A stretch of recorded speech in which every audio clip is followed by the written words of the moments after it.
Hi, I'm Jenny Fish from One Big Happy Yarn Company. Welcome back to our Just Keep Twisting Socks Knit Along.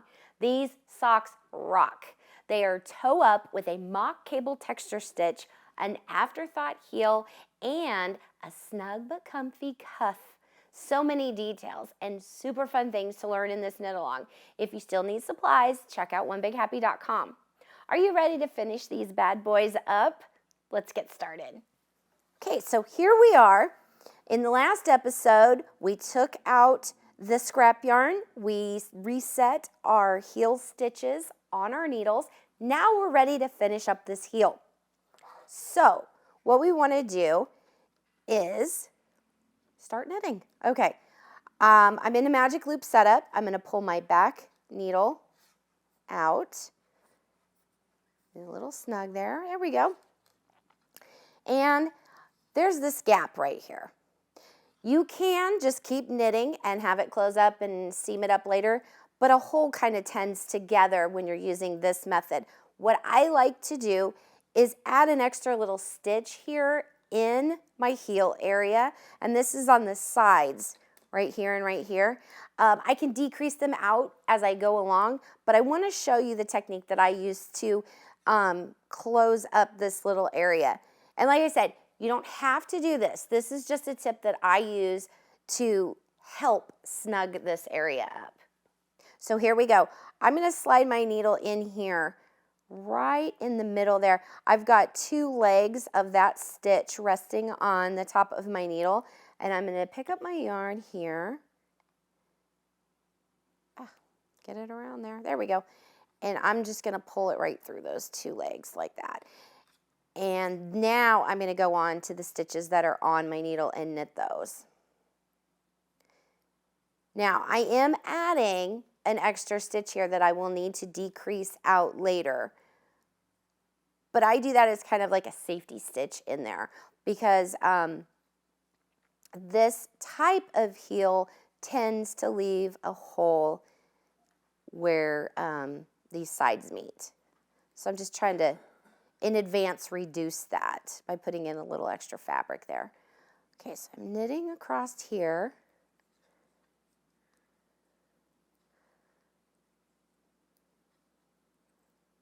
Regular stockinette.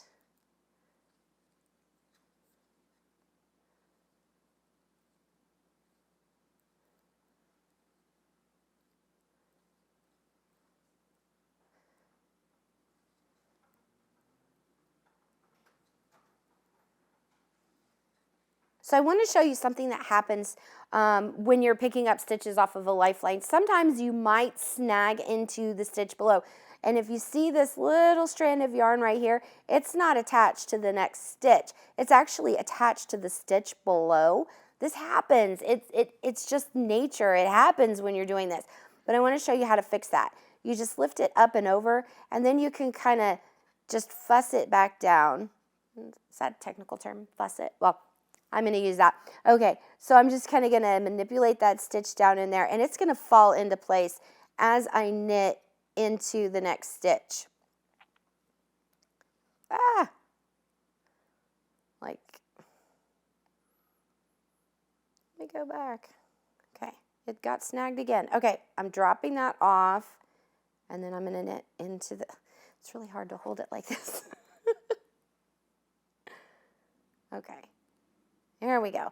Now that's going to go back down into the stitch below, nice and neat. Flip that over. You can't even see where that was. It went back into place. And then after blocking too, you'll never know that that stitch below had gotten split. And I've got another one here. I can see it now. I'm going to show you how to fix this one. This one, not all of the yarn got picked up when I was sliding my needles through. And that's easy to fix too. I'm just going to make sure that I come underneath right down here, make sure I get all of that yarn from that loop on and slide it back on my needle nice and pretty, just like that. So I fixed that where I've split my yarn when I was sliding my needles through. There we go. and then go. So if you, and you'll feel it as you're moving along, you'll feel a little bit of a tension difference in that stitch when you're sliding your needle in. And that's a good time to go, whoa, hold on, let me look and make sure all those fibers from that strand of yarn made it onto the right needle. And then keep going. There'll be a little bit of a snag feeling almost. Okay. Got this last. Now I'm coming up to this gap on this side. Now I added a stitch on the other side. I'm going to go ahead and add a stitch on this side too, to kind of close up a little bit of this area. And what I'm going to do though is, because this one I added to this needle, I'm going to add the next one to that needle, and it's going to even out the stitches. You can do it either way. It's just, from my mind, that's how I know. I know that I need to do an extra decrease to get rid of that extra stitch. So I'm flipping around here. I'm going back into the setup for magic glue by sliding this needle in, pulling this needle out, and then I'm going to go in between these two legs right here. That stitch. Get that right there. There we go. And pulling my yarn through. So I made an extra stitch there. And then I'm going to pull it a little bit tighter than I normally would. And then on this stitch here, I just had a little bit of fuzz left on there. Okay, so on this stitch, I'm really going to tug on my yarn. Not enough to break it, but I'm also going to bring my cord from the top of the foot up close, cinch that up. That's going to help close up that gap by just a little tug. You don't want to break your yarn or do anything crazy. And I'm going to do that on the next stitch too, because that gives it a little bit. There we go. And that's also good practice anytime you're knitting magic loop in the round. Your second and third stitch, just do that little tiny little tug, and that'll help from getting a gap where the cord and the needle meet. It's just good practice there.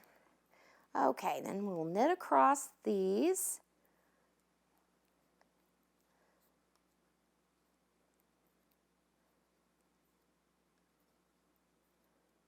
Oh, look here. I did it again on this one. It's a good thing with this kettle dye. I got two different variants of color. I can really see this one. I'm just, again, going to take that strand of fiber up and over, drop it off. As I knit into the stitch, it's all going to fall back into place. Okay.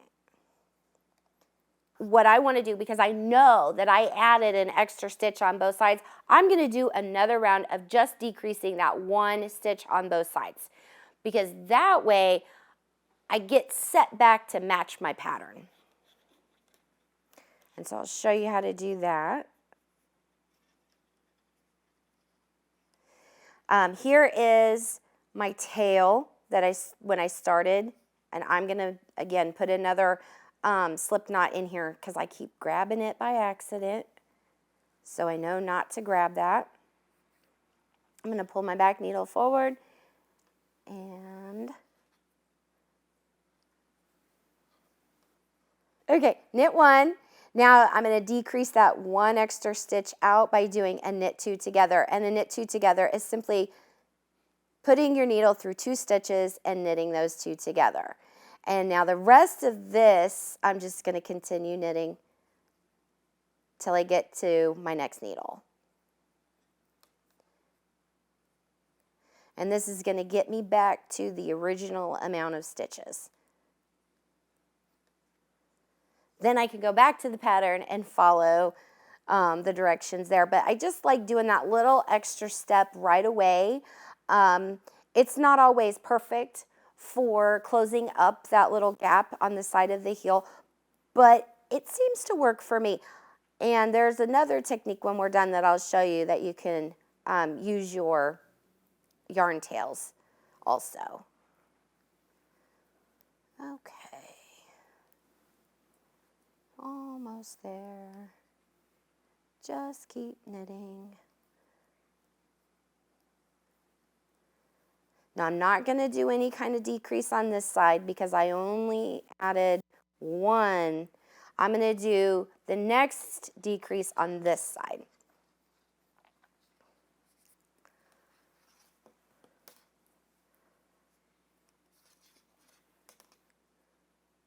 And I always like to make sure, this is another tip, I always like to make sure before I start knitting that I get all my stitches onto my needle past that cord area, because it just seems to go a little smoother when you do that. Okay, I'm going to knit this first stitch. Like I did before, I want to make sure that my cord is up here next to my needle, because again, this is, I'm closing up this gap that's on the side here. And knit that. Now I've got these two, I'm going to knit these two together.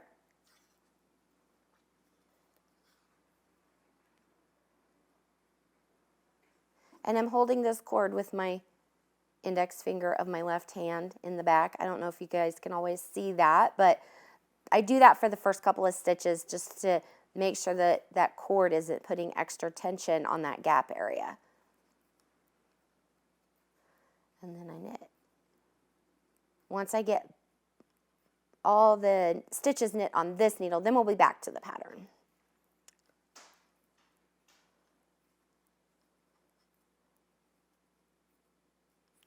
Now we're back. We're going to work some standard decreases. We'll work on both sides of the heel so that we can form that little pouch pocket for our heel. Again, I'm going to push these over there. Okay, so now we're going to be working the actual pattern decreases. So I'm going to knit one, knit two together, and then I'm going to knit to the last 3 stitches on this needle.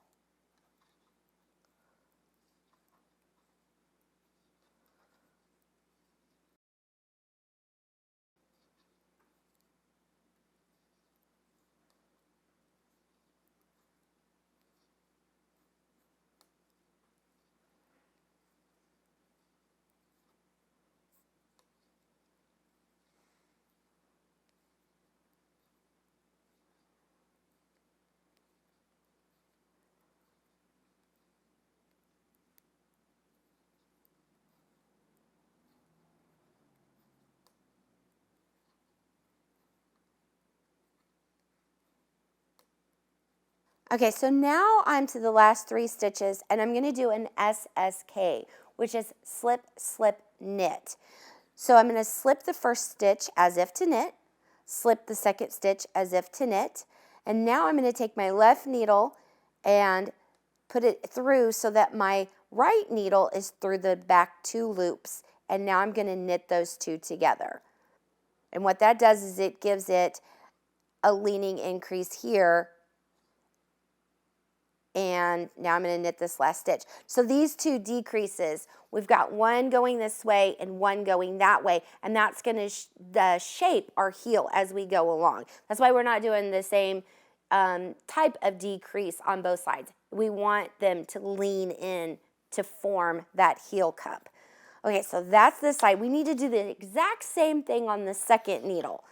So I'll show you that again just real quick. Get into starting magic loop position, pull my back needle out. I'm going to knit the first stitch. Now I'm going to knit 2 together. I slide my needle through the 2 stitches, knit those 2 together, and continue until I have 3 stitches left on this needle. Okay, so I'm down to these last 3 stitches. Now I'm going to do the SSK, the slip, slip, knit, slip as if to knit, slip as if to knit. I'm going to slide my left needle in the front, my right needle is in the back, and I'm going to knit these 2 together through the back loop, and then I'll knit this very last stitch. Now I'm going to do one whole round of stockinette. I'll continue doing those decreases every other round until I have the amount of stitches left for the size that I am making. And then once I get there, I'm going to show you how to do the Kitchener stitch to graft these 2 sides together for a seamless graft. So we're going to use the Kitchener stitch to graft these 2 together, but I want to show you that on our One Big Happy Sock Check. We have this little area here for the Kitchener stitch. It shows setup, and then it kind of gives you the front knit off, and I'll go over that with you too. But it's just a little, little kind of reminder, cheat, whatever you want to call it. But we have that also on the sock check right there handy for you when you go to do the Kitchener stitch. So we are going to start with setup. Our yarn is coming from the back needle.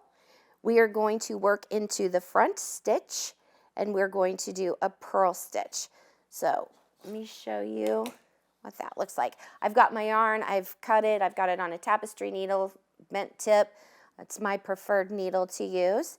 I've got both sets of stitches, the front and the back needle, up close next to each other. Working yarns coming from the back needle. I'm going to work into the front needle as a purl and leave that on the needle. And then the back needle, I'm working knitwise. So I'm putting my needle into that stitch knitwise, pulling through and leaving it on. That's the setup. Now once we get that done, we can go ahead and graft normal through this repetition that we have. So to begin, we are going to knit and slide the stitch off. Then we're going to slide the needle in purlwise to the next stitch and leave it on. Then we're going to go to the back, and we are going to slide purlwise and slide it off, and then slide the needle in knitwise and leave it on. Now you're going to begin to see the rhythm of this. Slide the needle in on the front needle knitwise, slide it off, and then slide into the next stitch purlwise, leave it on. When we're pulling this through, we want to make sure that our yarn goes under the tips of our needles, because otherwise it'll wrap around. That's not pretty. Okay, when you get down to just 2 stitches left, obviously when I slide this off, I don't have another one to go into, and that's fine. We're just going to go ahead and slide this in as if to knit, slide it off the needle, and then we'll just go to the back needle, slide as if to purl, and slide that off, because you don't have another stitch there to do the second. Now when you pull this through, you're going to get this little like nub, I guess you could say. This is where I like to just poke it in and weave in the end right away. I've already got my yarn in my needle, so it's just super simple. And I like to go into this spot here in the stitch right underneath and slide that in and just do a little tug, and it'll pop that right in there, and it hides right in your fabric. You're not going to feel it next to your skin or anything, but it takes that little pokey part right out of there. Before I go any further though, I do want to come back here and look. I can see that in the very beginning, my tension when I was pulling through the Kitchener stitch was a little bit off. So I want to fix that, because I think that doesn't look pretty to me. What I want to do is take my needle and pull on one of the loops here just to get started, where I can see, okay, that by pulling on this one, it's evening up the tension on this side. So then I want to go through and pull the next one, that evens it up, and just go through this whole back and forth. Just a little tiny tug is making a world of difference in the tension here. When I first started, I should have pulled a little tighter. And that is matching the stitch above and below, giving it the same tension all the way across. And we use this grafting method so that we don't have any seams. This is going to be on the bottom of our heel, so we don't want to feel that when we're walking. And just want that tension to even up through all the stitches. It's just super simple. It just takes a second as you go across each of these stitches. And I see here I was a little tighter in the beginning, so I can use up some of this extra that I have here. Oh, then it changes colors. That's why I couldn't see it. Okay, so I've evened that out. When I look at it like this, that looks a lot better than when we first started. And when I block it, that'll also even those stitches out.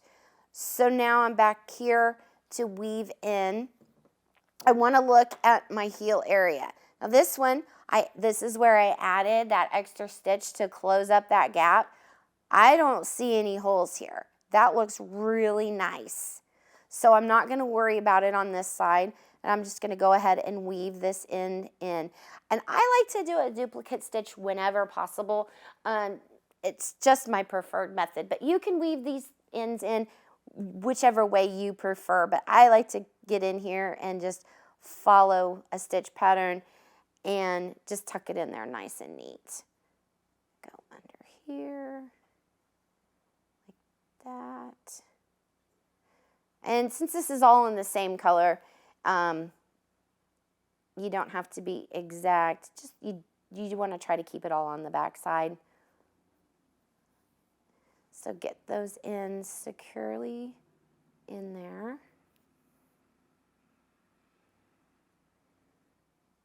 Like that. There we go. And I've got about an inch or so of yarn tucked into that where I've woven that in. So I feel good about cutting that off there. Like that. Okay, now let's look at the other side. This is where we started. And I do have a little bit of gap just right there. This is where I picked up and started knitting. So I want to close that up, and I'm going to use this yarn tail right here to close that gap up.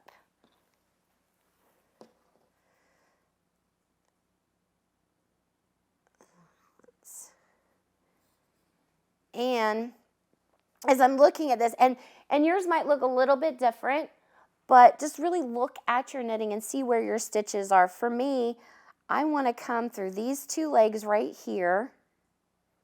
I'm going to slide this in here, and then I'm going to come through these two legs and over these. So I'm going under these stitches that are showing up, and that's that stockinette, that row of stockinette stitch where I didn't do the cable. And slide right through there, and as I pull, it pulls those two together and it cinches up that hole nice and pretty, and I like the way that looks. So now I'm going to tuck this into the underside of my work and weave in the rest of this tail on this side. And there you go, that gap is closed up nice and neat and pretty.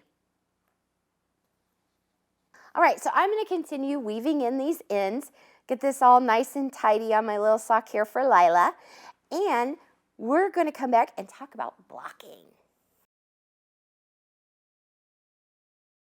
So now we have finished weaving in all of our ends of this cute little adorable sock for Lila. But as you can tell, we can make it any other size. This is a recipe more than a pattern. But this is Lila's little sock here. When we go to block these socks, we want to use a room temperature or warm-ish water. And we have this Eucalan, which is a wool wash that you put into the water. When you go to block these, you soak them in the water. I like to set a timer and soak mine for 30 minutes because I want to make sure that all of that gets into the fibers, because by putting the water, or by putting the sock in the water, it allows the fibers to bloom. It evens out your tension. The wool wash does something magical and makes it so much softer, in my opinion. But anyway, so you let that soak in the water. Be sure not to wring. You want to squeeze all the water out. Put it in a towel to help wick out some of the extra water. And then you can use our One Big Happy sock blockers. We've got these right here. They are size adjustable. Unfortunately, Lila's little sock is really not going to fit on this one, but I can lay it flat to dry. The other socks will fit on the sock blocker these are adult sizes here. Okay, so we have all that.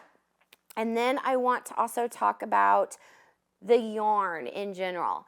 When you choose the yarn for socks, I highly recommend that you get a 20-25% nylon in your yarn.